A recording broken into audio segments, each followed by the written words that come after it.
المثل الشعبي المصري اللي ما يعرفش يقول عدس. المثل ده بيتقال على الناس اللي بتفتي وبتتكلم كلام غير صحيح في أي موضوع مش فاهمينه ومش عارفين الحقيقة، فبنقول اللي ما يعرفش يقول عدس.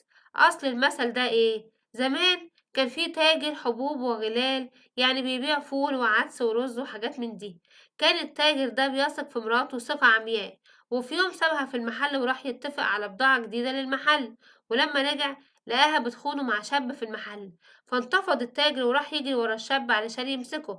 وطبعا الشاب طلع يجري علشان يهرب، وهو بيجري اتكعبل في شوال عدس ووقع الشوال على الأرض. ولما الناس شافوا التاجر بيجري ورا الشاب والعدس واقع على الأرض، ظنوا إن الشاب كان بيسرق حبة عدس والتاجر بيجري وراه علشان كده. ولموا الناس على التاجر وقالوله: بتجري وراه كل ده علشان حبة عدس؟ يا سيدي سامحه، مش مشكلة.